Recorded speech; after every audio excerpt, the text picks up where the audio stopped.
চোপড়ার দলুয়া প্রাথমিক স্বাস্থ্য কেন্দ্রের বেহাল অবস্থা।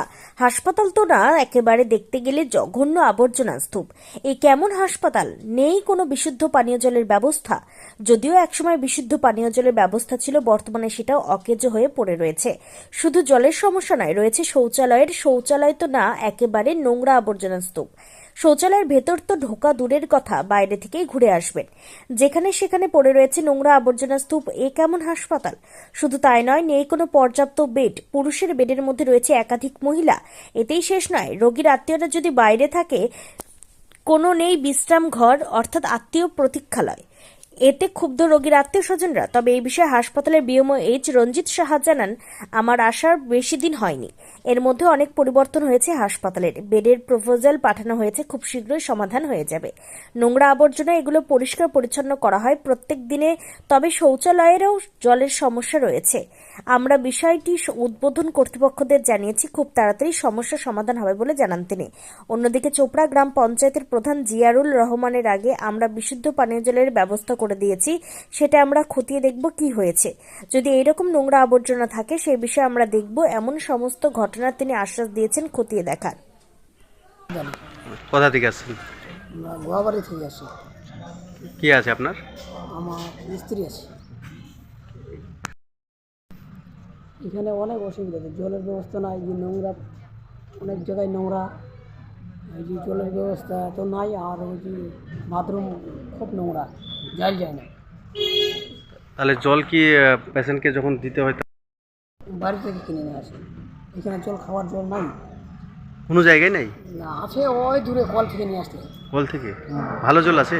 ওই কল থেকে দিয়ে চাপে নিয়েছে এইগুলো, একটু বাকি আর কিছু নেই।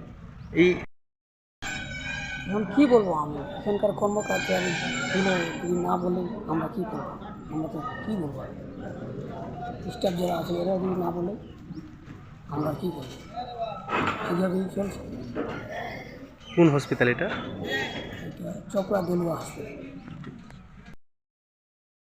স্বাস্থ্যকেন্দ্রর ব্যাপারটা তো অ্যাকচুয়ালি এটা চোপড়া যে হসপিটাল, সেই হসপিটালে বেড নেই, এগুলো আমরাও বলেছি।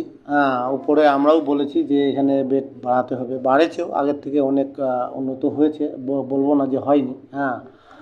কিন্তু বাকি এবার আমাদের পঞ্চায়েতকে হেলথের ব্যাপারে আমাদের ডিএম সাহেব বলেছে, আমরা সে হসপিটালে গিয়ে আমরা অলরেডি যা যা দরকার এটা আমরা দেখেও এসেছি, আমাদের পরিকল্পনার মধ্যে নিয়েছি। আগামী দিনে আশা করি কিছুটা হলেও সমাধান আমরা করতে পারবো। আর থাকলো হচ্ছে ওখানে পানীয় জলের যে ব্যবস্থা, সেটা আমরা একটা মেশিন আমরা দিয়েছিলাম ওখানে, সেটা হয়তো অকেজো হয়ে গেছে, আমি যাব খবর নেব। দ্বিতীয়ত আমরা ওখানে টয়লেটও করেছি, দেখবেন আপনারা, ওখানে আমরা পঞ্চায়েত থেকে টয়লেটও করেছি। আরও আমি ওখানে যেটা আমার শোনা আছে যে মহিলাদের জন্য একটা চান করার একটা ঘরের একটা ব্যবস্থা, সেটা আমি ধরেছি আমাদের প্ল্যানে। আর বাকি হলো যে সাফাই অভিযানের যেটা আছে আমাদের চলছে, সলিডর ম্যানেজমেন্টের কাজ ওখানে হয়তো আছে। এটা হসপিটাল বলবো না যে নেই একবারে, কিন্তু সেটা আমি ইমিডিয়েটলি আমি অবশ্যই দেখব ব্যাপারটা, যাতে এরকম না থাকে, এটা আমরা নজরে হসপিটালটাকে আমরা রাখবো। রোগীর পরিজন যারা বাইরের একটি টিনের শিটের মধ্যে এই ঠান্ডার মধ্যে তারা রাত কাটাচ্ছে, কি বলবো? দেখেন, এবার যে কোনো হসপিটালে কোথাও তো থাকার আর মানে গার্জেনদের মানে অভিভাবকদের থাকার জায়গা তো আর নাই, সেটা একটা রেস্ট মানে একটা বসার একটা জায়গা এখানেও করে দেওয়া হয়েছে। তো সেটা হসপিটাল কর্তৃপক্ষ যদি বলে, বা আমাদের বিডিও সাহেব আছেন, বা আমাদের ডিএম সাহেব আছেন, এসডি সাহেব আছেন, ইনাদের কাছে সেই প্রপোজালটা পাঠাতে হবে যদি সেরকমটা হয়। কারণ এখানে হচ্ছে একটা পেশেন্ট যাওয়ার পরে ইসলামপুর ফরওয়ার্ড করে দেয়, মেডিকেলে ফরওয়ার্ড করে দেয়, তো এখানে অতএব কিছু কিছু দিনেই হয়তো এমার্জেন্সির জন্য হয়তো একটু কষ্ট হচ্ছে। আর স্বাভাবিকভাবে হসপিটালে যে কোনো পেশেন্টের সাথে যারাই থাকুক তাদের অসুবিধা হয়, মেডিকেলেও বলেন সেখানেও থাকার কোনো ভাড়া করে থাকতে হয়। আর ইসলামপুরেও যাবেন, সেখানেও দেখবেন বাইরে গিয়ে ওই চাদর মাদর নিয়ে বসে থাকে। তো এখানে তো আমাদের প্রাথমিক স্বাস্থ্যকেন্দ্র, এখানেও আমাদের বসার জন্য এমনি জায়গা টায়গা আছে, রেস্টরুম নেই। আগামী দিনে আপনারা বলছেন, আপনাদের চ্যানেলের মাধ্যমে আমিও এটা বার্তা দিতে চাইছি যে সেটা খুব দরকার, অ্যাকচুয়ালি দরকার। সাধারণ মানুষ রাস্তায় আসে, আমরা দেখব, আমি যেটা বললেন এটা নলেজে রাখবো। আগামী দিনে যেন আমরা এই ধরনের ছোটোখাটো ব্যাপারগুলো আমরা সমাধান করতে পারি, এদিকে আমাদের লক্ষ্য থাকবে। ওখানে দেখা মিলেছে হ্যাঁ দেখুন, এত বড় সেট আপ চলছে, কোনো কোনো সময় বাথরুম নোংরা, সবসময় তো অল টাইম আমাদের সুইপিং চলছে, দিনে দুবার করে হয়। ইন দ্য মিন টাইম যদি কেউ নোংরা করা হয়, সবসময় সেটা নজরে আনা হয়, নজরে আসলে আমরা সঙ্গে সঙ্গে পরিষ্কার করি। তা সেটা নোংরা ব্যাপারটা বলে আমরা যেমন এখন বাথরুম পরিষ্কার দিনে দুবার, সকালে একবার করা হয়, রাতে করা হয়। ইন দ্য মিন টাইম যদি কোনো কিছু হয়, আমরা নজর আসে সুইপিং স্টাফকে বললে ওরা করে দেয়। তা সেটা পরিষ্কার পরিচ্ছন্ন আছে। হ্যাঁ, পরিশুদ্ধ পানীয় একটা অসুবিধা হচ্ছে, তার কারণ এখানে আয়রনের প্রচুর একটা প্রবলেম আছে, মানে জলে প্রচণ্ড পরিমাণ আয়রন।